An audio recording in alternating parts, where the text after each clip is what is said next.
Welcome to mega 9 నేను రాజేశ్వరి. తండ్రి కల్వకుంట్ల చంద్రశేఖరరావుకు కుమార్తె కవిత రాసిన లేఖ సంచలనం రేపుతోంది. బీఆర్ఎస్ పార్టీ మీద కవిత అసంతృప్తితో ఉన్నారని ఆరోపణలు వస్తున్న సమయంలో ఆమె ఇప్పుడు రాసిన ఓ లేఖ హాట్ టాపిక్ అయింది. బీఆర్ఎస్ రజతోత్సవ సభపైన తన అభిప్రాయాన్ని చెబుతూ కవిత రాసినట్లుగా భావిస్తున్న ఆ లేఖలో పలు కీలక అంశాలు వెలుగులోకి వచ్చాయి. ఆపరేషన్ కగార్ను వ్యతిరేకించడం, పహల్గా మృతులకు మౌనం పాటించాలని కోరటంతో పాటు సీఎం రేవంత్ పేరు ప్రస్తావించకుండానే కాంగ్రెస్ ప్రభుత్వం ఫెయిల్ అయిందని చెప్పడం చాలా బాగుంది అంటూ ఆమె ఆ లేఖలో రాసుకొచ్చారు. ఇదంతా బీఆర్ఎస్ సభపైన ప్లస్ పాయింట్స్ అయితే సభపైన మైనస్ పాయింట్స్ కూడా ఆ లేఖలో రాసుకొచ్చారు కవిత. బీజేపీని టార్గెట్ చేసే విషయంలో కేవలం 2 నిమిషాలే కేటాయించడం అనేది మైనస్ పాయింట్గా రాసుకొచ్చారు. ఇక తక్కువసేపు బీజేపీ మీద ఆరోపణలు చేయటం అంటే భవిష్యత్తులో ఆ పార్టీతో పొత్తు ఉండే అవకాశం ఉంటుందని జనం భావించే అవకాశం ఉంటుంది అంటూ తన లేఖలో కవిత రాసుకొచ్చారు. సో మొత్తంగా ఇక కొస మెరుపు ఏంటంటే తనను జైలు పాలు చేసిన బీజేపీని విమర్శించకపోవటం పైన కవిత తీవ్రమైన అసంతృప్తి అయితే వ్యక్తం చేశారు ఈ లేఖ ద్వారా. మొత్తానికి ఓవరాల్గా చూసుకుంటే ఇప్పుడు కల్వకుంట్ల చంద్రశేఖరరావుకు కుమార్తె కవిత రాసిన లేఖ అనేది కొంత సంచలనంగా మారింది. దీనికి సంబంధించి అసలు ఆమె ఆవేదనను ఆ లేఖలో రాసుకొచ్చారా, ఒకవైపు ఆవిడ పార్టీ పైన అసంతృప్తిగా ఉన్నారు, వేరే పార్టీలో చేరుతారు అంటూ కూడా ఊహాగానాలు వెళ్తున్న నేపథ్యంలో లేఖ ద్వారా ఏదైనా సందేశాన్ని పంపించే ప్రయత్నం కవిత చేశారా అన్న ప్రశ్నలు అయితే ఉదయిస్తున్నాయి. ఓవరాల్గా దీనికి సంబంధించి విశ్లేషణ అందించేందుకు మా ఇన్పుట్ ఎడిటర్ శ్రీనివాస్ సిద్ధంగా ఉన్నారు. శ్రీనివాస్, చెప్పండి, కవిత ఒక సంచలన లేఖ అయితే రాశారు. రజతోత్సవ సభ ఉద్దేశమైనప్పటికీ కూడా సభ నిర్వహణ తీరుపైన డైరెక్ట్గా కేసీఆర్ కంటే ముందు సీనియర్ నేతలు మాట్లాడుంటే బాగుంటుందని చెప్పారు. అట్ ద సేమ్ టైం విమర్శలు చేసే విషయంలో బీజేపీని పెద్దగా టార్గెట్ చేయలేదు అనుకుంటూ కూడా కొన్ని వ్యాఖ్యలైతే చేశారు. సో ఓవరాల్గా కవిత లేఖకు సంబంధించి సారాంశంగా ఏం చెప్తారు? రాజేశ్వరి, కల్వకుంట్ల కవిత నాన్న కల్వకుంట్ల చంద్రశేఖరరావుకు ఒక లేఖ రాశారని చెప్పి కూడా మీడియా మాధ్యమాల్లో ఒక సంచలనం అయితే గత కొంత సమయం నుంచి అయితే మరి వైరల్గా అవుతుంది. అది ట్రెండ్గా దూసుకుపోతుంది. ఇదే క్రమంలో మరి కవిత రాసినట్లుగా వస్తున్న లేఖలో సారాంశాన్ని మనం ఒకసారి చూసినట్టయితే మరి బీఆర్ఎస్ పార్టీ స్థాపించిన తర్వాత 25 సంవత్సరాలు గడిచాయి. దీంట్లో మరి ప్రతిపక్షంలో ఉన్న క్రమంలో కొంత ఇటు నాయకులు కావచ్చు, అటు కార్యకర్తలు కావచ్చు, ప్రజల్లో మరొకసారి కూడా రజతోత్సవ వేడుకలు ఘనంగా నిర్వహించాలి. మా బీఆర్ఎస్ పార్టీ మరి ఇన్ని రోజులుగా కూడా టీఆర్ఎస్ పార్టీ నుంచి బీఆర్ఎస్ పార్టీగా రూపాంతరం చెందిన తర్వాత ప్రజల్లో కొంత అసంతృప్తి ఉంది. సో కేసీఆర్ ఇక కనుమరుగైపోయాడని చెప్పి ఇటు బీజేపీ అటు కాంగ్రెస్ చెప్తున్న నేపథ్యంలో మరి ఇక మాజీ సీఎం కేసీఆర్ అయితే గత 15 నెలలు కూడా ఆయన ఫామ్ హౌస్లోనే ఉన్నారు.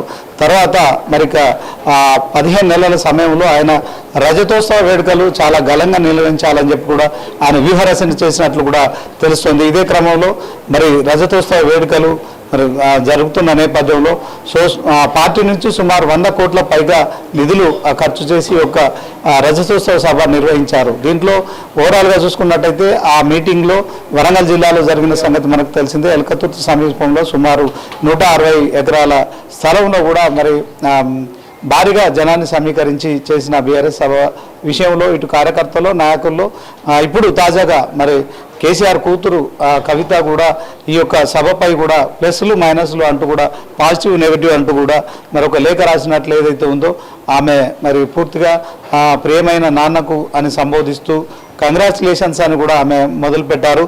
దాంట్లో ఆ కంగ్రాచులేషన్స్ చెప్తూనే ఇక పాజిటివ్ నెగిటివ్ ఫీడ్బ్యాక్ గురించి నాన్నకు చెప్పే ప్రయత్నం చేశారని చెప్పి కూడా మీడియాలో వస్తున్న కథనాల ఆధారంగా కూడా మనకు కూడా ఎక్స్క్లూజివ్గా మనకు కూడా లేఖ అందింది. ఆ లేఖలో సారాంశం అయితే ఆమె మరి ఖచ్చితంగా నాన్న దగ్గరికి వెళ్ళొచ్చు, నాన్నని కలవచ్చు, ఆమె నాన్నతోనే తన భావాలన్నీ షేర్ చేసుకోవచ్చు. కానీ ఇప్పుడు వైరల్ అవుతున్న లేఖ ఆమె రాసిందా లేకుంటే ఇదంతా మీడియా సృష్టి సోషల్ మీడియాలో మాత్రం వైరల్ అవుతుంది. ఈ నేపథ్యంలో ఆమె రాసిన దాంట్లో మీడియాలో వస్తున్న కథనాల ప్రకారం చూసుకున్నట్టయితే ఇక మరి నాన్నను ముందుగా పొగిడారు. ఆ తర్వాత కొంత తన విషయంలో కూడా మరి ఆమె కొంత అసంతృప్తి వ్యక్తం చేశారు. ముందుగా ఆమె ప్లస్ మైనస్లు ఏం చెప్పారు, ఆ లేఖలో ఏం చెప్పారో చూద్దాం. సో ఆపరేషన్ కగార్ను వ్యతిరేకించడం కేసీఆర్ విషయంలో ఆమె హర్షించారు. At the same time Pahalgam మృతులు ఇక అప్పటికే పహల్గాంకు సంబంధించిన దాంట్లో తీవ్రవాదులు మన భారతీయులు 29 మందిని కూడా చంపడం కావచ్చు నిర్దాక్షిణ్యంగా, సో దాంట్లో వ్యతిరేకించడం కావచ్చు. తర్వాత కేసీఆర్ అదే సభా వేదిక నుంచి అందరూ కూడా ఆ మృతులకు సంతాపం ప్రకటిస్తూ మౌనం పాటించడం అయితే ఆమె దాంట్లో మరి హర్షించారు. At the same time Revanth Reddy పేరును, అంటే ఇప్పుడున్న కాంగ్రెస్ ముఖ్యమంత్రి రేవంత్ రెడ్డి పేరును ఎక్కడ కూడా ప్రస్తావించకుండా ఆమె మొత్తానికైతే కాంగ్రెస్ ప్రభుత్వం ఫెయిల్ అయింది, సో మా నాన్నగారు ఆయన హోదాకు తగ్గట్టుగా మరి ఆయన ఒక మాజీ సీఎం కావచ్చు, తెలంగాణ ఉద్యమకారుడు కావచ్చు, తర్వాత ప్రత్యేక తెలంగాణ రాష్ట్రం సాధించిన ఆయన ఘనత కూడా సాధించారు కనుక ఇప్పుడున్న ముఖ్యమంత్రి పేరు ప్రస్తావించకుండా కాంగ్రెస్ పార్టీ ప్రభుత్వము ఫెయిల్ అయిందని చెప్పడం కావచ్చు. సో ఆమె అది బాగుందని చెప్పి ఆమె లేఖలో పేర్కొన్నట్టు కూడా మరి ఆ లేఖలో సారాంశం. ఎట్ ద సేమ్ టైం ఆమె కొంత పాజిటివ్ ఫీడ్బ్యాక్తో పాటు నెగటివ్ ఫీడ్బ్యాక్ కూడా ఇచ్చారు. సో దీంట్లో సంచలనమైన అంశాలుగా కూడా మరి ఇప్పుడు పేర్కొనబడుతున్నాయి. దాంట్లో చూసినట్టయితే ప్రసంగంలో కేవలం 2 నిమిషాలు మాత్రమే బీజేపీని టార్గెట్ చేశారు. బీజేపీని టార్గెట్ చేయడంలో ఆమె బాధ ఏంటంటే మరి లిక్కర్ కేసులో ఆమె సుమారు 6 నెలలు జైలుకు వెళ్ళారు. దాంట్లో మరి ఆ విషయంలో 2 నిమిషాలు మాత్రమే బీజేపీని టార్గెట్. శ్రీనివాస్, అంటే పర్టికులర్గా కొన్ని అంశాలు లేఖలకు సంబంధించి కలిసిపోతున్నాయి, కొన్ని అంశాలు అంటే పహల్గాం దాడిని వ్యతిరేకించకుండా ఉండటం, ఆపరేషన్ కగారు గురించి ప్రశంసలు అనేవి తీసుకుని at the same time Waqf bill గురించి ఎందుకు ప్రస్తావించలేదని అడిగారు. అంటే టోటల్గా ఈ సభకు సంబంధించి బీజేపీకి ఫేవర్గా బీఆర్ఎస్ వెళ్ళింది అన్న అంశమైనా నర్మగర్భంగా చెప్పే ప్రయత్నం చేశారా? ఎందుకంటే ఇంకో మాట కూడా అన్నారు, గడిచిన ఎమ్మెల్సీ ఎన్నికల్లో కాంగ్రెస్ పార్టీ ఒక అంశాన్ని పొలిటికల్ సినారియోని ప్రజల్లోకి తీసుకువెళ్ళగలిగింది, బీజేపీకి మద్దతు ఇచ్చేందుకే బీఆర్ఎస్ పోటీ చేయలేదన్న అంశాన్ని ప్రజల్లోకి బలంగా తీసుకువెళ్ళగలిగింది. సో ఆ పొలిటికల్ సినారియోని మార్చే అవకాశం ఈ సభ ద్వారా ఎందుకు కేసీఆర్ కల్పించలేదు అన్న భావన కూడా ఈ లేఖలో ప్రస్తావించినట్టుగా తెలుస్తోంది. పర్టికులర్గా ప్లీనరీలకు సంబంధించి కూడా ఆమె క్వశ్చన్ చేసినట్టుగా తెలుస్తోంది లేఖ ద్వారా.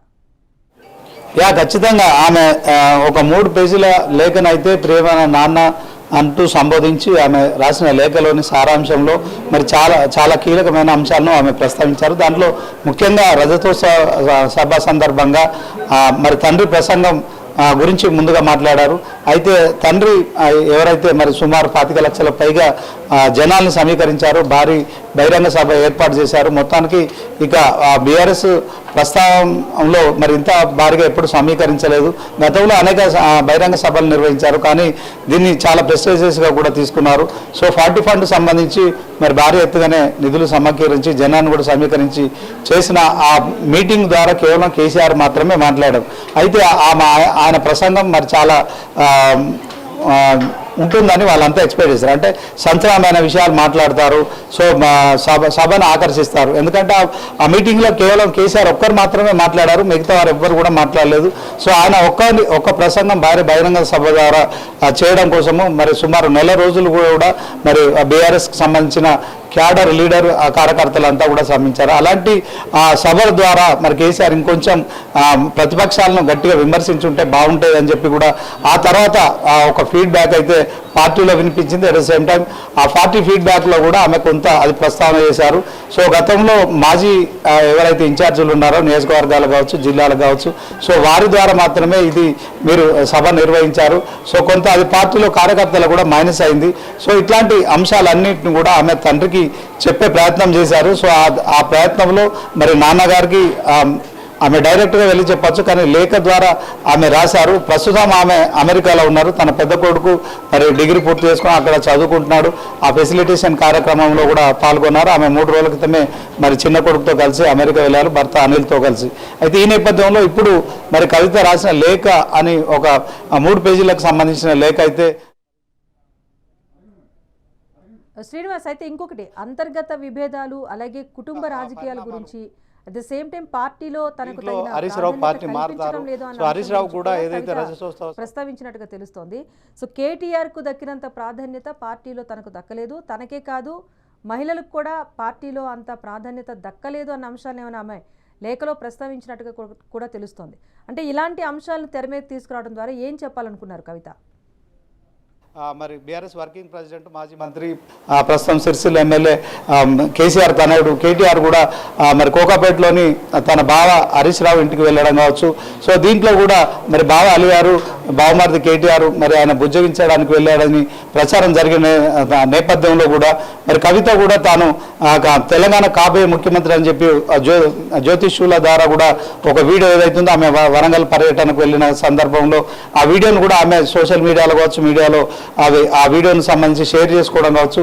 సో తాను ముఖ్యమంత్రి రేసులో ఉంటానని కూడా మరి తన సన్నిహితుల దగ్గర కూడా చెప్తున్నట్లు కావచ్చు. తర్వాత బీఆర్ఎస్ అధ్యక్ష పదవిలో కావచ్చు. సో మొత్తానికైతే బీఆర్ఎస్లో ఒక ఆధిపత్య పోరు కొనసాగుతోందని కొన్ని రోజులుగా జరుగుతున్న ప్రచారం ఏమవుతుందో ఇప్పుడు మరి కవిత రాసినట్టుగా చెప్పబడుతున్న లేఖలో కూడా మరి తండ్రి పాజిటివ్స్ నెగటివ్స్ చెప్పడం విషయంలో మరి కొంత ఇది బీఆర్ఎస్ పార్టీకి మైనస్గా కూడా మనం భావించవచ్చు. ఎందుకంటే కన్న తండ్రికి కన్న కూతురు మరి చాలా ఇష్టం అందరికీ తెలిసిందే. సో మరి కవిత విషయంలో ప్రతిసారి ఆయన మరి కొడుకు కేటీఆర్ కన్నా కవితకు చాలా ప్రాధాన్యత ఇచ్చేవారు. తర్వాత ఈ అంశంలో మరి ఎప్పుడంటే అప్పుడు నాన్న దగ్గరికి వెళ్ళచ్చు కూతురుగా. సో రాజకీయాలు కాసే పక్కన పెట్టినప్పటికీ కూడా తండ్రి దగ్గరికి వెళ్ళడానికి కూతురుకు ఎలాంటి అడ్డంకులు ఉండవు. కానీ ఇట్లాంటి విషయాలు ఏవైనా ఉంటే ఆయన ద్వారా కూర్చొని మాట్లాడచ్చు. కానీ ఆమె రాసినట్టుగా ఏదైతే లేఖ ఉందో 3 పేజీల లేఖలో ఆమె చాలా విషయాలు ప్రస్తావించారు. దీంట్లో కొన్ని ఆయన ప్రసంగంలో ఆశించిన స్థాయిలో లేదని చెప్పడం కావచ్చు. తర్వాత కొంత గంభీరంగా మాట్లాడారని చెప్పడం కావచ్చు. సో ఏదైతే మీటింగ్ జరిగిందో ఆ మీటింగ్ తీరుపై కావచ్చు. తర్వాత దాన్ని పూర్తి స్థాయిలో మరి ఆశించిన స్థాయిలో ఆయన స్పీచ్ లేదని చెప్పడం కావచ్చు. ఇట్లాంటి విషయాలు పార్టీ ఏదైతే క్యాడర్ లీడర్ వాళ్ళంతా ఉన్నారో వాళ్ళ విషయంలో కూడా ఆమె విమర్శలు చేయడం కావచ్చు. మొత్తానికి ఆమె రాసిందా లేక ఇది ఎవరైనా సృష్టించారా అనేది మాత్రం క్లారిటీ లేదు. కానీ ఇప్పుడైతే ఆ మీడియాలో వస్తున్న కథనాల ప్రకారం ఆమె తండ్రికి చెవిలో చెప్పాల్సిన విషయాలన్నీ కూడా లేఖ రాశారు. సో ఆమె ఇప్పుడు అమెరికాలో ఉన్నారు. సో తండ్రితో మా ఫోన్లో మాట్లాడచ్చు అయినప్పటికీ కూడా. కానీ ఈ లేఖ ఎందుకు రాశారనే విషయంలో కూడా ఒక కలకాలం రేపుతోంది. సో బీఆర్ఎస్ పార్టీ గత వారం 10 రోజులుగా కూడా మరి సోషల్ మీడియాలో ట్రెండింగ్ అవుతుంది. ఆ పార్టీ ఆధిపత్య పోరులో కూడా ఇటు హరీష్ రావు కేటీఆర్ కవితల మధ్య మరి ఆధిపత్య పోరు కొనసాగుతుందని ప్రచారం జరుగుతోంది. మరొక వైపు ఇదంతా కూడా నడుస్తున్న క్రమంలో తాజాగా కవిత పేరిట వెలువడిందని చెప్పుకుంటున్న లేఖ కూడా మరి సంచలనంగా మారింది. ఆమె కన్న తండ్రికి మరి ఏ రకంగానైనా చెప్పొచ్చు, కానీ ఇలా లేఖలు రాయడం ఏంటని కూడా ఇప్పుడు జరుగుతుంది. మొత్తానికి కవిత కూడా మరి ఆధిపత్యం కోసం ఆమె రేసులో ఉన్నారు. సో మొత్తానికి ఈ అంశంలో మరి ఆమె అసంతృప్తిని ఈ రకంగా కూడా బయట పెట్టారని కూడా ప్రచారం జరుగుతుందని భావించవచ్చు. రాజేశ్వరి, శ్రీనివాస్, అయితే ఒక స్పెసిఫిక్ గైడ్ లైన్స్ అనేవి పార్టీ నుంచి ప్రజలకు వెళ్తాయని తాను రజతోత్సవ సభ ద్వారా భావించారు. కానీ అలాంటిది ఏది కేసీఆర్ చేయలేదని చెప్పుకొచ్చారు. At the same time plenary కూడా 1-2 ప్లేనరీలు ఏర్పాటు చేసి పార్టీ పటిష్టతకు సంబంధించి కూడా అసలు ఎలా ముందుకు వెళ్ళబోతున్నారని దానికి సంబంధించి కూడా కొంత సమాచారం పార్టీ కార్యకర్తలకు నాయకులకు ఇస్తే బాగుండేది అనే అభిప్రాయం కూడా వ్యక్తం చేశారు. మనం కవితను కూడా చూస్తున్నాం, ఎక్కడ బహిరంగ సభలో పెద్దగా ఆమె మాట్లాడే అవకాశం కూడా ఇవ్వటం లేదు పార్టీ. సో ఈ అంశాన్ని లేవనెత్తడం ద్వారా ఏం చెప్పదలుచుకున్నారు? ఖచ్చితంగా కవిత కొంత అసంతృప్తిగా ఉందని చెప్పి కూడా వార్తలు అయితే వినిపిస్తున్నాయి. ఆమె కూడా మరి మీడియాతో చిట్చాట్లో మాట్లాడినప్పుడు కూడా 1-2 సందర్భాల్లో ఖచ్చితంగా తాను కూడా నాయకత్వ పోరులో ఉంటానని కూడా చెప్పినట్లుగా కూడా ప్రచారం జరుగుతుంది. సో మొత్తానికి మరి ఇప్పుడు కేసీఆర్ తర్వాత పార్టీ బాధ్యతలు ఎవరు స్వీకరిస్తారని కూడా ఒక ప్రచారం జరుగుతుంది. ఈ నేపథ్యంలోనే మరి కల్వకుంట్ల కుటుంబంలో మరి ఈ ఆధిపత్య పోరు అయితే కొనసాగుతుందని సోషల్ మీడియాలో కూడా ప్రచారం జరుగుతుంది. ఇదే అంశంలో మరి ఆమె స్వయంగా తండ్రికి ఈ లేఖ రాశారా లేకుంటే ఇది ఎవరైనా సృష్టించారా అనేది మాత్రం తేలనుంది.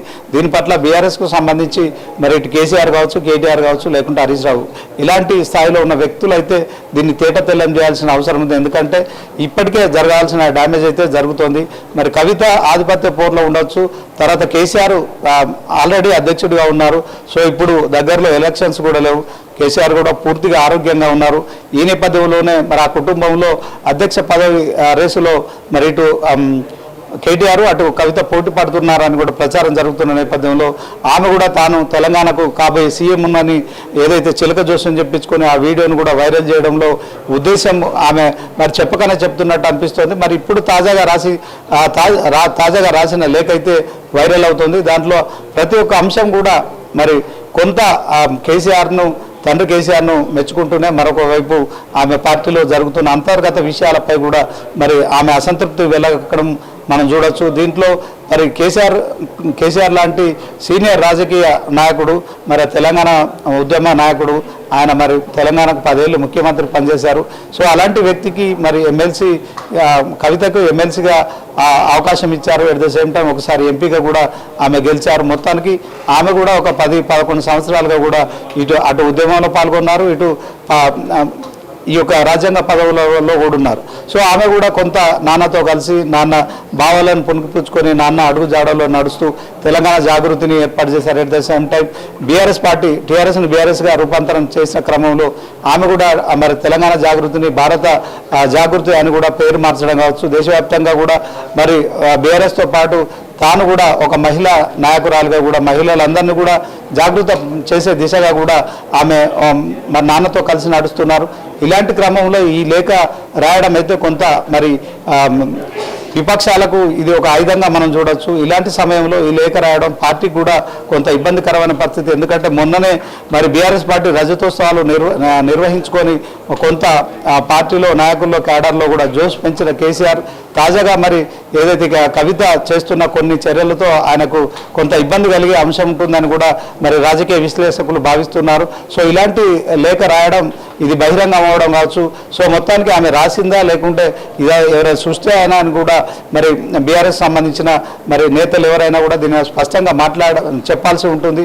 అప్పుడే కూడా ఈ యొక్క ప్రచారానికి బ్రేక్ అయ్యే అవకాశం ఉంటుంది. ప్రస్తుతం ఆమె అమెరికాలో ఉన్నారు కనుక ఆమెను సంప్రదించే అవకాశం కూడా లేదు కనుక మరి బీఆర్ఎస్ సంబంధించిన ఇటు కేటీఆర్ కావచ్చు, అలాగే హరీష్ రావు వీరిద్దరు కూడా మరి కేసీఆర్కు కుడి ఎడమ భుజం లాగుంటారు. సో కవిత కూడా మరి తాను కూడా రేసులో ఉన్నానని కూడా చెప్పుకుంటున్న నేపథ్యంలో ఈ లేఖ అయితే మరి కవిత రాసిందని మీడియాలో జరుగుతున్న ప్రచారం ఏదైతే ఉందో ఇది బీఆర్ఎస్ పార్టీ శ్రేణుల్లో అయోమయం సృష్టిస్తుంది అనడంలో ఎలాంటి సందేహం లేదు. సో ఈ లేఖ ద్వారా మరి ఆమె కొన్ని పాజిటివ్ కొన్ని నెగటివ్ పాయింట్స్ను ప్రస్తావించారు, బాగానే ఉంటుంది. కానీ ఈ లేఖ బయటకు వచ్చింది ఇప్పుడు ఇది పార్టీలో ఖచ్చితంగా ఇది నాయకుల దగ్గర నుంచి కావచ్చు, కార్యకర్తలు కావచ్చు, ఇది ఒక క్వశ్చన్ మార్కుగా మిగిలిపోయిందని చెప్పుకోవచ్చు. సో ఎందుకంటే ఇప్పుడు ఎక్కడ చూసినా కూడా ఆమె లేఖనే వైరల్ అవుతుంది. ఆ లేఖ ద్వారా సరే తండ్రికి తాను ఏదైనా చెప్పాలనుకున్న క్రమంలో మరి దగ్గర నుండి చెప్పచ్చు, కానీ ఇలా లేఖలు రాయడం ఏంటని కూడా ప్రచారం ఈ యొక్క ప్రశ్న కూడా తలెత్తుతున్న నేపథ్యంలో ఆమెచే రాయబడిన లేఖ ఏదైతే ఉందో ఇది పార్టీకి ఖచ్చితంగా కొంత డ్యామేజ్ అనడంలో ఎలాంటి సందేహం లేదు. మరి ఈ డ్యామేజ్ను పూరించడానికి మరి బీఆర్ఎస్ సంబంధించిన కీలక నేతలు ఏం మాట్లాడతారనేది మాత్రం వేచి చూడాల్సి ఉంటుంది. కవిత విషయంలో మరి ఇప్పుడు కొంత తండ్రి కవితను దూరం పెట్టాడని కావచ్చు. తర్వాత ఈ అంశాలన్నిటిపై కూడా మొన్న తెలంగాణ భవన్లో మరి మాజీ మంత్రి హరీష్ రావు కూడా మాట్లాడుతూ ఎలాంటి విభేదాలు లేవు, కేసీఆర్ ఎవరికి అధ్యక్ష బాధ్యతలు అప్పచెప్తే ఖచ్చితంగా నేను ఒక క్రమశిక్షణ కలిగిన కార్యకర్త లాగానే బీఆర్ఎస్లో ఉంటాను, కేసీఆర్తోనే ఉంటాను. ఒకవేళ పార్టీ పగ్గాలు కేటీఆర్కి అప్పచెప్పినా ఆయన దగ్గర కూడా నేను పనిచేస్తానని చెప్పడం కావచ్చు. మొత్తానికి హరీష్ రావు తాను అధ్యక్ష రేసులో లేనని చెప్పుకుంటూనే మరొక వైపు కూడా కేటీఆర్ను సమర్థించినట్టుగా కూడా మరి ప్రెస్ మీట్ ద్వారా బహిరంగమైంది. ఈ నేపథ్యంలో మరి హరీష్ రావు కేటీఆర్ సపోర్ట్ చేస్తుంటూ తాను అధ్యక్ష పదవిలో ఉండను అని చెప్పి మరి కవిత భావించారేమో. అదే క్రమంలో ఆమె వరంగల్ వెళ్ళి మరి చిలక జోష్ అని చెప్పించుకోవడం, ఆమె తెలంగాణ కాబోయే సీఎం అని చెప్పించుకోవడం కావచ్చు. సో వీటన్నిటి కూడా కొంత బలం చేకూరుస్తుంది. ఏదైతే ఇప్పుడు వస్తున్న లేఖ విషయంలో కావచ్చు, మీడియాలో వస్తున్న కథనాలు కావచ్చు, మొత్తానికి ఆ లేఖలో రాసిన దాని ప్రకారం అయితే మరి పార్టీ పూర్తిగా మీరు అన్నట్లు ప్లీనరీలు నిర్వహించడం కావచ్చు, కొత్త ఇన్ఛార్జీలు పెట్టడం కావచ్చు, తర్వాత వీళ్ళ పార్టీని పునర్నిర్మాణం చేసే అంశంలో మరి కేసీఆర్కు తెలుసు ఎక్కడ ఎవరిని ఉంచాలి, ఎక్కడ ఏం చేయాలని చెప్పి. ఆయన ఒక 25 yearsగా కూడా పార్టీ తానొక్కడే కూడా నడుపుతున్నాడు. ఉద్యోగం నడిపిన క్రమంలో కూడా ఆయన చేసిన ఆధిపత్యంకు సంబంధించి ఎవరు ఇన్నాళ్ళుగా ప్రశ్నించలేదు. అట్ ద సేమ్ టైం 10 ఏళ్ళు ముఖ్యమంత్రిగా చేసిన క్రమంలో కూడా ఆయన అడ్మినిస్ట్రేషన్ కూడా మనం చూసాము. చాలా అంటే ఒక వ్యక్తి 14 ఏళ్ళు ఉద్యమం చేయడం కావచ్చు, తర్వాత 10 ఏళ్ళు ముఖ్యమంత్రిగా చేయడం కావచ్చు, ఆయన మాటకు ఎదురు చెప్పేవారైతే లేరని చెప్పి కూడా బయట ప్రచారం జరుగుతుంది. ఇటు కేటీఆర్ కావచ్చు, హరీష్ రావు కావచ్చు, ఇప్పటికీ వాళ్ళు కేసీఆర్కు చాలా భయభక్తులతో ఉంటారు. అయితే కవిత ఏదైతే లిక్కర్ కేసులో మరి ఢిల్లీకి వెళ్ళడం కావచ్చు, సుమారు 5.5-6 నెలలు జైలులో ఉండడం కావచ్చు. సో ఆమె కొంత మరి బీజేపీ తనను జైలుకు పంపించిందనే అంశంలో ఆమె అక్కసుగా ఉన్నారని కూడా కొన్ని సందర్భాల్లో ఆమె సన్నిహితుల దగ్గర కూడా ప్రస్తావించినట్టు కూడా తెలుస్తుంది. ఇదే క్రమంలో శ్రీనివాస్ అయితే ఒకటి అంతర్గత రాజకీయాలపైన ఆమె అసంతృప్తి వ్యక్తం చేశారు. At the same time party ఆస్తులు నాయకత్వం కూడా కేవలం ఒకరిద్దరి చేతుల్లోనే ఉండిపోయాయని కూడా ఆమె ఆవేదన వ్యక్తం చేసినట్టుగా తెలుస్తోంది. అట్ ది సేమ్ టైం గడిచిన 10 ఏళ్ల బీఆర్ఎస్ పాలనలో కూడా సామాజిక తెలంగాణ లక్ష్యాలు సాధించడంలో పార్టీ విఫలమైందని కూడా ఆమె చెప్పుకొచ్చారు. అంటే ఎలాంటి ఒక భావనను ప్రజల్లోకి పెట్టే ఉద్దేశంతో కవిత ఇలాంటి వ్యాఖ్యలు చేశారనుకోవచ్చు. మరి ఒకవైపు కాంగ్రెస్ తెలంగాణ రాష్ట్రంలో అధికారంలో ఉంది. మొత్తానికి 1.5 ఏడాదిన్నరగా కూడా మరి సీఎం రేవంత్ రెడ్డి కొంత ప్రజలకు దగ్గరే కార్యక్రమాల్లో ముందుకెళ్తున్నారు. ఇదే క్రమంలో మరి ప్రతిపక్షంలో ఉన్న ఈ బీఆర్ఎస్ పార్టీ పూర్తి స్థాయిలో ఎక్కడ పాత నాయకులతో, పాత నేతలతో, పాత ఇన్ఛార్జీలతో మరి ఇది కొంత కార్యకర్తల్లో, నాయకుల్లో కొంత నిరుత్సాహం కనిపిస్తోంది. పార్టీ కోసం పనిచేసిన వారికి ఖచ్చితంగా గుర్తింపునివ్వాలి. ఇప్పటికైనా కూడా ఉద్యమకారుల విషయంలో కావచ్చు, తర్వాత పార్టీలో కష్టపడిన వారికి తగిన గుర్తింపు ఇవ్వట్లేదు. ఇది కొంత పార్టీలో మైనస్ అవుతోంది. సో దీని పట్ల మరి కేసీఆర్ దృష్టి సారించాలని ఆమె ఇలాంటి కొన్ని నెగిటివ్ పాయింట్స్ చెప్పి ఉండవచ్చు. అంటే నెగిటివ్ అని వీటిని ఎలా అనుకుంటామంటే పార్టీకి నష్టం కలిగించే అంశాలు కనుక ఇవి ఆమె ఈ పార్టీకి నష్టం కలిగిస్తున్నాయి. సో దీని విషయంలో మరి వాటిని పార్టీ విషయంలో కావచ్చు, కార్యకర్తల విషయంలో కావచ్చు, నాయకులు అందరినీ కూడా కొంత మార్పు చేర్పు చేస్తే తప్ప, ఇప్పుడున్న పరిస్థితుల్లో పార్టీ కోసం పనిచేసే వారిని గుర్తింపునిస్తే తప్ప పార్టీ మరొకసారి కూడా అధికారంలో వచ్చే దిశగా కూడా మరి ఆ పార్టీ ప్రయాణం కొనసాగుతుందని ఆమె చెప్పడం అయితే ఆ ఉద్దేశం అని కూడా మనం అనుకోవచ్చు రాజేశ్వరి. అయితే ఆమె రాసిన లేఖ కావచ్చు, అది బహిరంగం అవడం కావచ్చు, ఇది పార్టీకి ప్లస్ కంటే మాత్రం మైనస్ అవుతుందనడంలో ఎలాంటి సందేహం అయితే లేదు. శ్రీనివాస్ అయితే ఒకటి ఢిల్లీ లిక్కర్ స్కామ్ విషయంలో కవితని ఎంత ఇబ్బంది పడ్డారో మనం చూసాం. ఆఫ్టర్ దట్ బీజేపీ పైన ప్రతీకారం తీర్చుకోవాలని తాను ప్రయత్నించిన ప్రతిసారి పార్టీ నుంచి అడ్డంకులు వస్తున్నాయని కూడా చెప్పుకొచ్చారు. ఇంకొక సెకండ్ థింగ్ ఏంటంటే ఇప్పుడు బీఆర్ఎస్ కంటే కూడా బీజేపీని విమర్శించకపోవడం పైనే కవిత ఎక్కువగా బాధపడినట్టుగా అయితే స్పష్టంగా తెలుస్తోంది. సో తను ప్రతీకారం తీర్చుకునే అవకాశం బీఆర్ఎస్ పార్టీలో లేదు అని చెప్పి కవిత భావిస్తున్నారా? నిజంగానే ఏవైతే ఊహాగానాలు వెళ్తున్నాయో ఆ పార్టీకి, ఈ పార్టీకి, బీ పార్టీ అంటూ బీజేపీ బీఆర్ఎస్ కలిసి వెళ్తాయంటూ ఏవైతే ఊహాగానాలు వస్తున్నాయో వాటికి బలం చేకూర్చేలాగా కవిత వ్యాఖ్యలు ఉన్నాయనుకోవచ్చా? ఖచ్చితంగా రాజేశ్వరి. మరి కొంతకాలంగానైతే ఒక ప్రచారం అయితే కొనసాగుతుంది. ఇక మొన్నటి వరకు హరీష్ రావు వేరే పార్టీ పెడుతున్నాడు, లేకుంటే వేరే పార్టీలోకి పోతున్నాడు అనిపించింది. ఆ తర్వాత కవిత ఇష్యూ వచ్చింది. కవిత ఇష్యూ వచ్చిన తర్వాత తాను ఖచ్చితంగా ఆధిపత్య రేసులో ఉన్నానని ఆమె పరోక్షంగా చెప్పుకుంటున్నారు. దీనికి బలం చేకూర్చే అంశం ఒకటే ఉంది. చిలక జోస్యం ఏదైతుందో ఆమె చెప్పించుకొని ఆ వీడియోను ఆమె వైరల్ చేసుకోవడంలో ఆమె అంతర్గతంగా ఆమె అంతర్లీనంగా ఉన్న అంశాన్ని బయటపెట్టారని స్పష్టమవుతుంది. అట్ ద సేమ్ టైం ఇప్పుడు కవిత కూడా మరి నాన్నను ఎదిరిస్తున్నారా, మరి ఇలాంటి లేఖలు రాయడంలో ఆమె ఉద్దేశం ఏంటని కూడా ఇప్పుడు చర్చ జరుగుతోంది. దీంట్లో ఖచ్చితంగా కవిత తాను మరి ఆధిపత్య రేసులో ఉన్నాను, తనకు అధ్యక్ష పదవి కావాల్సిందే, నేను కూడా సీఎం రేసులో ఉంటాను అని చెప్పి కూడా చెప్తున్నట్లుగా కూడా మనం భావించవచ్చు. అట్ ది సేమ్ టైం ఇక పార్టీ ఇలాగే ఉంటే పార్టీ మనుగడ కష్టం. సో ఈ పార్టీకి మరొకసారి కూడా కాంగ్రెస్ని కానీ బీజేపీని కానీ ఢీకొట్టే పరిస్థితి ఉండదు. సో ఈ పార్టీ విషయంలో ఆమె మరి పార్టీలో కొనసాగుతారా, లేక మరి వేరే పార్టీలోకి వెళ్తారా, ఇక సొంతగా పార్టీ పెట్టుకుంటారా అనే కూడా ఇప్పుడు చర్చ జరుగుతుంది. దీంట్లో ఆమె మరి పార్టీలోనే ఉండి ఇక తాను మాత్రమే నడపగలుగుతాను, పార్టీని ఇంకొంచెం ముందుకు తీసుకెళ్లాలంటే మరి మహిళల భాగస్వామ్యం కావచ్చు, కార్యకర్తలను ఉత్తేజపరచడంలో కావచ్చు, తనకు ఒక ఐడియాలజీ ఉంది. సో నాన్న కేసీఆర్ మీరు కేవలం నన్ను కూతురుగా మాత్రమే కాకుండా నన్ను ఒక నాయకురాలుగా కూడా గుర్తించాలి. సో నాకు కూడా కొంత మీతో నడిచిన అనుభవం ఉంది, నేను కూడా సీఎంగా కావచ్చు, పార్టీ అధ్యక్షురాలుగా కూడా బ్రహ్మాండంగా నడపగలుగుతాను. సో నాకు కూడా ఒక అవకాశం ఇవ్వాలని చెప్పి కూడా ఆమె చెప్తున్నట్టు కూడా కొంత మనకు స్పష్టమవుతుంది. ఈ నేపథ్యంలో ఆమె ఖచ్చితంగా ఏదైతే మరి కొంత మొన్న పార్టీ ఏదైతే 2023లో కొంత పరాజయం పాల్గొవడం కావచ్చు, మెజార్టీ సాధించే సీట్లలో కొంత వెనుకబడిపోవడం కావచ్చు, వీటన్నిటిలో కూడా ఇటు ఏదైతే మరి కేసీఆర్ మొదటి నుంచి సిట్టింగ్లకే సీట్లు అని చెప్పి మరి 2 సార్లు గెలిచిన ఎమ్మెల్యేలకే ఏ ఒక్కరిని కూడా మార్చకుండా ఆయన టికెట్లు ఇవ్వడం కావచ్చు. అఫ్కోర్స్ ఒక 7గురికి టికెట్లు మార్చారు. కానీ ఇంకొక 10, 15, 20 మందిని కూడా మారుస్తే అధికారంలోకి ఖచ్చితంగా మరొకసారి బీఆర్ఎస్ వచ్చి ఉండేదని చెప్పి కూడా ఆ ఎన్నికల తర్వాత, ఆ ఫలితాల తర్వాత మరి అందరూ కూడా ఈ చర్చ జరిగింది. సో ఇదే నేపథ్యంలో ఇప్పుడు కూడా సంవత్సరంన్నర తర్వాత మరి తాజాగా ఇప్పుడు కవిత లిక్కర్ కేసులో మరి జైలుకి వెళ్ళడం కూడా మరి బీఆర్ఎస్ పార్టీ ఓటమిలో కొంత కారణం కూడా అయి ఉండొచ్చు అని కూడా ప్రచారం జరుగుతున్న నేపథ్యంలో సో తాను జైలుకి వెళ్ళాను, సో బీజేపీ విషయంలో మరి నాన్న పూర్తిగా ఆ బీజేపీ పార్టీని విమర్శించలేదు, 25 ఏళ్ల ప్రస్తావన విషయంలో మరి రజతోత్సవ సభలో బీజేపీని కూడా ఆయన విమర్శించి ఉంటే తాను సాటిస్ఫై ఉండేదని కూడా ఈ లేఖ ద్వారా ఏదైతే ఇప్పుడు వైరల్ అవుతున్న లేఖ ఏదైతుందో దాని ద్వారా స్పష్టమవుతుంది. కానీ ఇదే అంశంలో మరి ఆయనకు దగ్గరుండి ఆమె చెప్పొచ్చు. దాంట్లో మరి నాన్న అంటే ఇప్పటి వరకు కేసీఆర్కు ఏం మాట్లాడాలి, ఏం చేయాలనే విషయంలో ఇటు హరీష్ రావు కావచ్చు, అటు కేటీఆర్ కావచ్చు, తర్వాత కవిత కావచ్చు, ఎవరు కూడా దగ్గరుండి మాట్లాడేంత సాహసం చేయరని చెప్పి కూడా మరి ఆ కుటుంబానికి సన్నిహితంగా ఉన్నవారంతా కూడా చెప్తారు. మరి ఆమె ఆ సాన్నిహిత్యం లేదు, ఇలాంటి విషయాలు మాట్లాడే అవకాశం తనకు లేదు.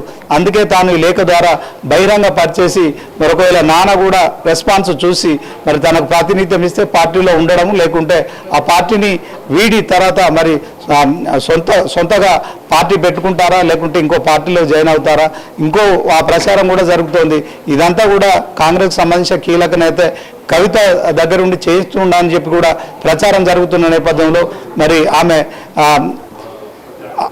తండ్రి ఆ చెవిలో వేయాల్సిన మ్యాటర్ ఏదైతుందో మరి ఆ 3 పేజీల లేఖ, 6 పేజీల లేఖ అని జరుగుతున్న ప్రచారం ఏదైతుందో ఆ ప్రచారం విషయంలో మరి ఆమె పెన్నుతో రాసినట్టుగా వస్తున్న ఏదైతే లేఖ ఉందో అది బయటికి రావడం కావచ్చు.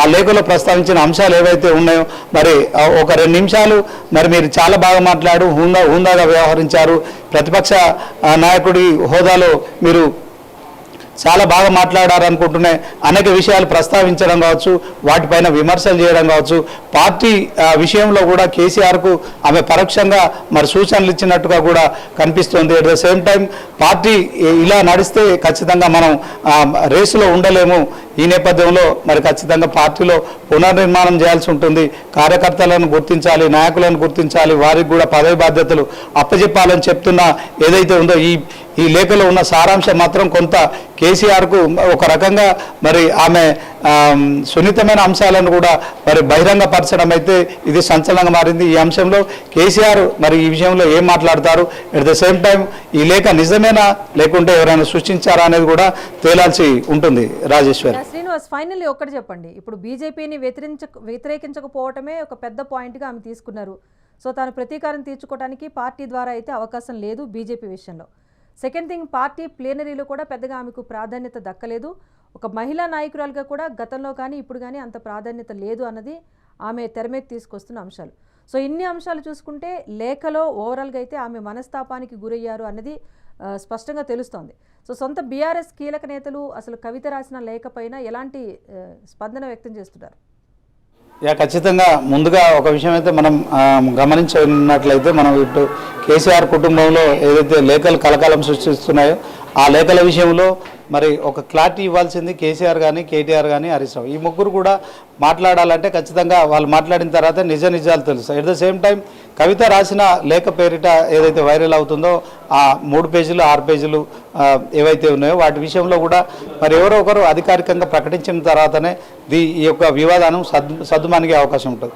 మీరు అన్నట్లు ఆమె ఖచ్చితంగా మరి తెలంగాణ ఉద్యమ పార్టీలో ఆమె 2008లో పార్టీ సభ్యత్వం తీసుకొని తాను విదేశాల నుంచి వచ్చి ఇక్కడ ఖచ్చితంగా తెలంగాణ జాగృతి పేరుతో ఆమె నాయకురాలుగా కూడా దానికి అనుబంధ సంస్థ కూడా చేసి ముఖ్యంగా మహిళలను జాగృతం చేస్తూనే బతుకమ్మ, తెలంగాణ బతుకమ్మ కూడా ఒక ప్రాచుర్యాన్ని కల్పించారు. దాంట్లో మరి ఆ 9 రోజులు బతుకమ్మ ఉన్న 9 రోజులు కూడా ఆమె మొత్తం తెలంగాణ అంతా కూడా తిరిగారు, దేశ విదేశాల్లో కూడా బతుకమ్మ ఆడారు. సో బతుకమ్మ విషయంలో తాను ఒక బ్రాండ్ అంబాసిడర్గా కూడా చెప్పుకున్నారు. సో తాను 2008 నుంచి ఇప్పుడు 2025 వరకు అంటే సుమారు 17 సంవత్సరాలు తాను పార్టీలో ఉన్నాను.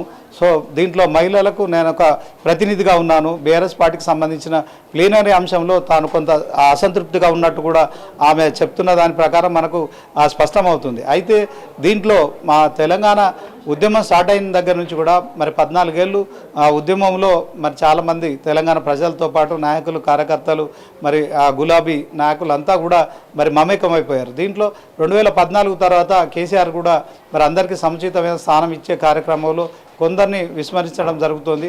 అయితే ఆయన బయట ఉద్యమకారులను పూర్తిగా నేను న్యాయం చేశానని ఆయన అనుకుంటున్నాడు. ఉద్యమకారులు కొంతమందిని గుర్తించడం లేదని చెప్పి కూడా పదవులు ఇవ్వడం లేదు, అవకాశాలు ఇవ్వడం లేదని కూడా ఇప్పటికీ కొందరిలో అసంతృప్తి అయితే కనిపిస్తుంది. అయితే ఇప్పుడు తాజాగా ఆయన కేసీఆర్ కుటుంబంలోనే ఇలాంటి పరిస్థితి వస్తుందని ఎవరు ఊహించి ఉండరు. అయితే దీంట్లో తాను కూడా కవిత కూడా మరి ఎమ్మెల్సీగా కావచ్చు, ఎంపీగా కావచ్చు, తాను కూడా ఉద్యమ సమయంలో కావచ్చు ఆమె కూడా శక్తి వంచన లేకుండా పనిచేశారు. సో ఆమెకు కూడా కేసీఆర్ అవకాశాలు ఇచ్చారు. ఒక రకంగా కేసీఆర్ మరి ఇటు కూతురుకు అటు అల్లుడికి తర్వాత కొడుకుకి ఇంకా సంతోష్ ఎవరైతే ఉన్నారో తన దాంట్లో సంతోష్ కూడా దగ్గర బంధువు, అతనికి సంబంధించి షడ్డకుడి కొడుకు. సో మొత్తానికి ఒక ఇంట్లో 5 పదవులు మరి తీసుకున్నారని విమర్శల పాలైనప్పటికీ కూడా మరి కవితకు కేటీఆర్కు రెగ్యులర్గా అవకాశాలు ఇచ్చుకుంటూ కొంత మరి పార్టీ కూడా కార్యకర్తల్లో కావచ్చు, తర్వాత విపక్షాలు కూడా విమర్శలు చేసేందుకు కూడా విమర్శలు చేయడం కూడా ఆయన భరించాడు. అయితే ఆయన ఇప్పటి వరకు కూడా మరి ఎలాంటి అసంతృప్తి లేక పార్టీని ఏకఛత్రాధిపత్యంగా ఆయన నిలుపుతున్నాడు. ఆయన అడ్మినిస్ట్రేషన్ విషయంలో మరి ఇది చాలా గొప్పగా మనం చెప్పుకోవచ్చు. ఎందుకంటే గతంలో ఎప్పుడు కూడా నిర్వహించని రజతోత్సవ సభ కూడా చాలా భారీగా ఏర్పాటు చేశారు, భారీగా జనాన్ని సమీకరించారు. సో దాంట్లో మరి ఆయన ఒక్కరి మెసేజ్ ఉంటుంది, ఆ రకంగానే ఆయన ఒక్కరే మెసేజ్ ఇచ్చారు. అయితే కొంత ఆయన ఒక ప్రతిపక్ష నాయకుడు హోదాలో మరి ఒక ఉద్యమకారుడు, ఒక ఉద్యమ నాయకుడు కావచ్చు, తర్వాత 10 ఏళ్ళు ముఖ్యమంత్రి చేసిన తర్వాత మరి ఆయన ఒక ప్రధాన ప్రతిపక్ష నేతగా ఆయన మాట్లాడిన దాంట్లో చాలామంది దాన్ని హర్షించారు, కానీ కొంతమంది అయితే విమర్శించారు. ఇదే క్రమంలో ఈ ప్రతి విమర్శల మధ్య కొంత ఈ అసంతృప్తిని అయితే కవిత తన లేఖల ద్వారా బయట పెట్టినట్టయితే స్పష్టమవుతుంది. ఈ లేఖలు నిజంగా ఆమె రాసి ఉంటే కనుక మొత్తానికి పార్టీ పరంగా చూసుకుంటే కవిత అయితే లేఖ రిలీజ్ చేశారు. నిజంగానే కవిత ఈ లేఖ ద్వారా పార్టీ పట్ల తనకున్న అసంతృప్తిని వెళ్ళగక్కే ప్రయత్నం చేశారా, ఒక ఫీలర్ను పంపించే ప్రయత్నం చేశారా? అసలు నిజంగా ఇది కవిత పేరిట వచ్చిన లేఖ అయినప్పటికీ ఆమె రాశారా లేదా అనే సందేహం అయితే వస్తుంది. సో ఇప్పుడు ఏవైతే లేఖలు ఆమె పొందుపరిచారో ఆ అంశాలు బీఆర్ఎస్ పార్టీకి కొంతవరకు నష్టం చేకూర్చే విధంగా ఉన్నాయి. సో తన భవిష్యత్ కార్యాచరణ ఎలా ఉండబోతోంది, పార్టీ మారే అవకాశం ఉంటుందా, సొంత పార్టీ ఏమైనా పెట్టుకొని ముందుకు వెళ్తారా ఒక నాయకురాలిగా అన్న అంశాలైతే తేలాల్సి ఉంది. ప్రస్తుతానికి కవిత గనక నేరుగా ఈ లేఖ రాసుంటే కనుక డియర్ డాడ్ అంటూ చెప్పాల్సిన విషయాలు ఇలా లేఖ ద్వారా బహిర్గతం చేయటం వెనుక అసలు రహస్యం ఏంటన్నది మాత్రం ప్రస్తుతానికి సస్పెన్స్.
మొత్తానికి చెవిలో చెప్పాల్సిన విషయాలు మై డియర్ డాడ్ అంటూ కవిత లేఖ ద్వారా వెలుబుచ్చారు. పార్టీ మీద ఉన్న అసంతృప్త లేకపోతే తండ్రి తనకు తగిన స్థానం ఇవ్వట్లేదు అన్న ఒక మనస్తాపమ అనేది ఇప్పుడు తేలాల్సింది.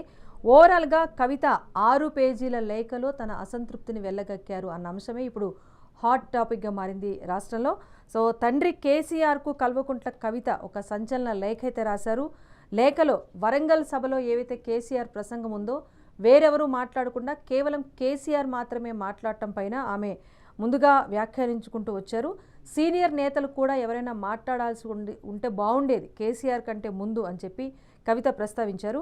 సో 2001 నుంచి కూడా బీఆర్ఎస్ పార్టీలో ఉన్నవారు ఎవరైనా ప్రసంగించి ఉంటే బాగుండేదని లేఖలో తాను పేర్కొనడం జరిగింది.